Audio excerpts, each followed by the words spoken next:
Hello everyone, my name is Sagar. अभी हमने पहले दो वीडियो में थोड़ा बेसिक्स ही बताया था कि शेयर बाज़ार में आप कैसे एंट्री ले सकते हो, फिर म्यूचुअल फंड का आप कैसे एसआईपी का कैसे पोर्टफोलियो बना सकते हो।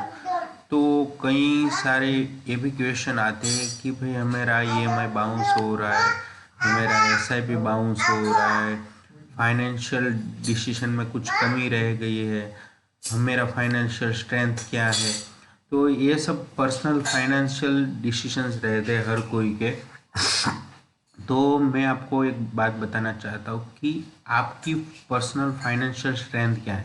पहले आप सपोज कि आप कई कंपनी में इन्वेस्ट कर रहे हो, तो वो कंपनी की फाइनेंशियल स्ट्रेंथ क्या है वो हम सब देखते हैं, लेकिन मेरी पर्सनल फाइनेंशियल स्ट्रेंथ क्या है वो भी हमें देखनी चाहिए।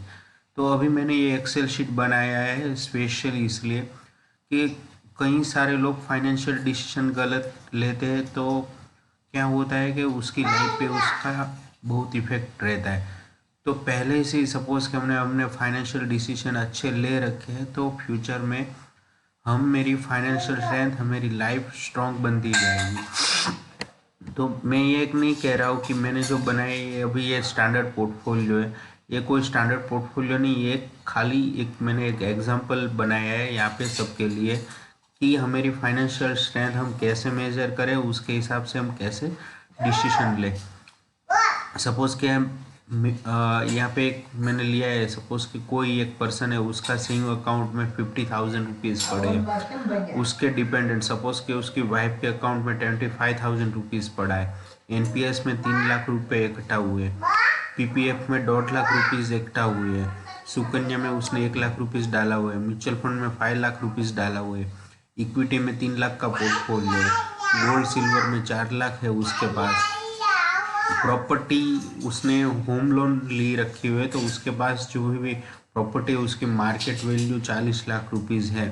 बराबर, जो वहाँ पे जो सपोज के प्रॉपर्टी इन्वेस्टमेंट नहीं है, लेकिन कई बार हम सब क्या करते हैं कि हमारे को रहने के लिए जब हम एक खुद का घर लेते तो वो हम एक इन्वेस्टमेंट के हिसाब से भी सोचते हैं। तो ये प्रॉपर्टी में यहाँ पे मैंने इसलिए ले रखी हुई है, बॉन्ड ले रखा है सपोज कि 50,000 का। इंश्योरेंस मैंने यहाँ पे 0 लिया है। कई सारे लोगों के इंश्योरेंस रहते हैं, तो उसकी सरेंडर वैल्यू जो भी है वो यहाँ पे लिखनी चाहिए। मैं प्रीफर करता हूँ टर्म प्लान लेने के लिए, तो यहाँ पे मैंने इंश्योरेंस का सरेंडर वैल्यू 0 ले रखा हुआ है। तो यहाँ पे टोटल 58,75,000 रुपीज़ का अभी टोटल वैल्यू है।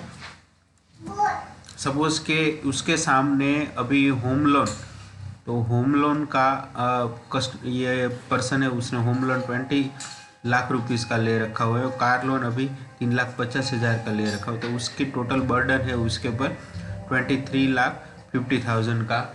और उसके सामने उसका टोटल इन्वेस्टमेंट है 58,75,000 का। तो यहाँ पे मेरे को वो भी देखना पड़ेगा कि लिक्विड कितना पोर्शन रहता है। लिक्विड यानी कि सपोज की इमरजेंसी है, तो हम यहाँ से कहाँ से पैसा निकाल सकते हैं। तो सेविंग अकाउंट में से हम निकाल सकते हैं, एनपीएस में हम नहीं निकाल सकते, पीपीएफ में भी थोड़ा लॉक इन रहता है, सुकन्या में भी लॉक इन रहता है, म्यूचुअल फंड में हम निकाल सकते हैं सपोज के ओपन एंडेड हो, तो इक्विटी में हम निकाल सकते हैं, गोल्ड सिल्वर में भी हम निकाल सकते हैं, प्रॉपर्टी में शायद हमारे को कोई बायर मिल जाए तो हम निकाल सकते हैं, लेकिन सपोज के प्रॉपर्टी ऐसा है कि वो तुरंत बायर न भी मिले तो हम वहाँ से पैसा हम नहीं निकाल सकते। बॉन्ड में से हम भी निकाल सकते हैं, सपोज के अभी बॉन्ड का हम रिडीमेबल है तो हम निकाल सकते हैं। सपोज कि यहाँ पे ये पर्सन की मंथली सैलरी है 70,000 रुपीज़, और इंस्टॉलमेंट जा रहा है 17,000 रुपये, ये होम लोन और कार लोन का, और अदर एक्सपेंस है 35, तो उसका टोटल हुआ है 52,000। उसको हर महीने निकालने ही पड़ेंगे, बाकी के वो कहीं जगह पे इन्वेस्ट कर सकते हैं, और कुछ पेमेंट ड्यू है तो उसके लिए वो रख सकते हैं। तो यहाँ पे मैंने देखा ये है फाइनेंशियल स्ट्रेंथ, मैंने यहाँ पे डिसाइड किया है कि सपोज कि ये अमाउंट है मेरा और उसके सामने ये मेरा लोन है, हम बात करें तो यहाँ पे 2.5 आ रहे हैं, तो फाइनेंशियल स्ट्रेंथ डबल जैसा है, तो अच्छा है। लेकिन हमारा सपोज कि बिलो 1 है, तो ये गुड नहीं है, अच्छा नहीं है, तो हमारे को उसके हिसाब से ही डिसीजन लेने चाहिए। मैंने यहाँ पे सजेशन एक दे रखा हुआ है कि टर्म प्लान लीजिए। टर्म प्लान क्यों लीजिए? क्योंकि जो भी सपोज के अर्नर है उसके ऊपर एक थोड़ा रिस्क रहता है। उसको कुछ हुआ तो फैमिली अपना डे टू डे एक्सपेंसेस कैसे कवर करेगा? तो टर्म प्लान होगा तो एक फैमिली को एक थोड़ा शील्ड मिल जाएगा। बाकी हेल्थ इंश्योरेंस इसलिए कि सडन एक्सपेंसेस आते तो यहाँ पे से हमें को निकालना ना पड़े और इसको हम इसको हम रिकवर कर ले, तो एक हेल्थ इंश्योरेंस हमें को लेना चाहिए। बाकी फ्यूचर एक्सपेंसेस है, इंटरेस्ट रेट रिस्क है, इमरजेंसी एक्सपेंसेस, वो सब भी हमें को कंसिडर करने चाहिए। खास हमें को पेमेंट इन ड्यू लिस्ट बनाना चाहिए कि भाई हर महीने हमें का कहाँ के पैसे जाने वाला है। सपोज़ कि कोई मंथली एक्सपेंसेस नहीं है, सपोज़ कि हमारा इंश्योरेंस पॉलिसी आता है 6 महीने, टर्म प्लान या कोई पॉलिसी का प्रीमियम, तो हमें को लिस्ट आउट करना चाहिए। स्कूल फीस आती है बच्चे की ईयरली, तो वो भी हमें को लिस्ट आउट करना चाहिए। तो इसके हिसाब से सपोज़ कि हम हमारा सब फाइनेंशियल डिसीजन लेंगे तो क्या रहेगा कि हम फाइनेंशियल साइड में वीकन नहीं होंगे। इसमें सबसे पहले मैं आपको बताऊं कि कई सारे लोग क्या करते हैं, उसके इनकम से ज़्यादा इंश्योरेंस पॉलिसी ले लेते, फिर वो भर नहीं सकते। फिर सपोज़ कि यहाँ पे उसका इनकम जो भी है उसने ये लिस्ट आउट नहीं किया है कौन कौन से पेमेंट आ रहे हैं, फिर क्या होगा कि SIP बाउंस हो जाएगी। तो ये नहीं होना चाहिए। फिर दूसरा एक है, कई बार कस्टमर के अकाउंट में और ये पर्सन्स के अकाउंट में मैनी साइड क्या होता है कि सेम अकाउंट में बैलेंस ऐसा ही पड़े रहता है कई साल तक, तो वो भी नहीं होना चाहिए। क्योंकि सेम अकाउंट्स में बैलेंस रख के कोई फ़ायदा नहीं, तो उसको डाइवर्ट करो फिक्स डिपॉजिट और अदर फंड में, बराबर। यहाँ पे मैंने फिक्स डिपॉजिट नहीं लिखा है, आप भी यहाँ पे ऐड कर सकते हो, आपका फिक्स डिपॉजिट में कुछ है तो, बराबर।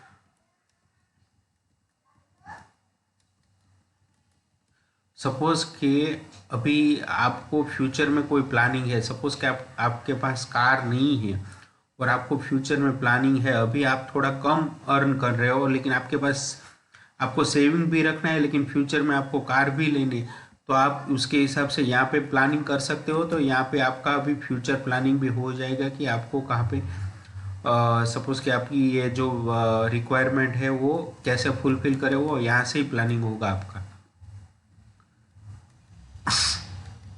तो मेन थिंग क्या है कि सपोज दूसरा एक है कि ये आपका अलोकेशन हो गया है, बराबर। सपोज कि ये अलोकेशन आपका हो गया है और यहाँ पे आप इंसर्ट में जाओगे, इंसर्ट में आप सपोज के पाई चार्ट देखोगे तो आपको पता चलेगा कि आपने कहाँ पे ज़्यादा इन्वेस्टमेंट किया है, आपका टोटल सैलरी का या टोटल अर्निंग का दे सकते हो। प्रॉपर्टी में आपका ज़्यादा है, बाकी के सब में कम है। लेकिन ऐसे टाइम जाते जाते आप सपोज कि इसमें भी जो अदर्स ऑप्शन है उसमें आप ऐड कर सकते हो, तो थोड़ा आपका बैलेंसिंग होता जाएगा। तो ये मेजर डिसीजन है कि हम ये सब पहले से ही डिसाइड कर लेते हैं तो हमारा कभी भी लोन नहीं बाउंस होगा, नहीं कभी भी पॉलिसी नहीं बाउंस होगा, हमारा इंश्योरेंस कंटिन्यू रहेगा, हेल्थ इंश्योरेंस कंटिन्यू रहेगा, फाइनेंशियल स्ट्रेंथ बढ़ती जाएगी।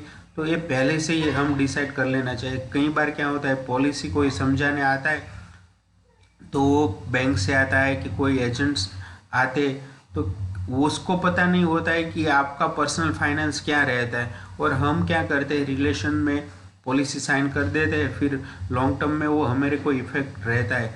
सेम पॉलिसी में ऐसा रहता है, फिर हम कार लोन भी ले लेते हैं, सपोज के होम लोन भी ले लेते हैं और हमारा सैलरी उसके हिसाब से नहीं रहता है तो भी होम लोन ये सब बाउंस होने के चांसेस बढ़ जाते हैं। ये सब पर्सनल फाइनेंशियल डिसीजन रहते हैं जो हमारे को बहुत क्या कहते हैं कि फ्यूचर्स में भी ये बहुत इफ़ेक्ट करते हैं हमारे पर्सनल फाइनेंसिंग में। फिर हम क्या कभी भी यहाँ से बाहर ही नहीं निकल पा सकते।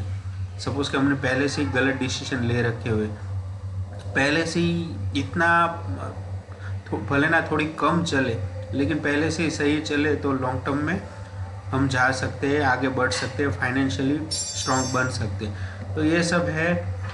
जब हम क्या करते हैं, इक्विटी में इन्वेस्ट करते हैं, तो हम एक कंपनी का टोटल 360 डिग्री व्यू लेते हैं कि फंडामेंटल क्या है, टेक्निकल क्या है।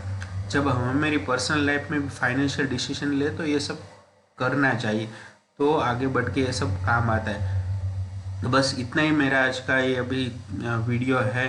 तो आप भी सपोज़ कि आप इसमें पहले भी आपको फाइनेंशियली अभी सपोज़ कि आप यंग जनरेशन में सपोज़ कि आप नए नए जॉब पे लगे हुए हैं, आपको सपोज़ कि कई सारे डिसीजन लेने हैं, पहली पहली सैलरी आती है तो हम बहुत ज़्यादा इन्वेस्टमेंट में सोचते हैं। तो पहले से ही ये सब बना लेना चाहिए, तो फ्यूचर में ये सब काम आता है। तो thank you very much. Please share and subscribe my channel. मैं ये ऐसे ही वीडियो आपको बनाते रहूँगा। आप मेरा पहले का वीडियो भी आप पहले भी आपका वीडियो सुन सकते हैं। Thank you very much.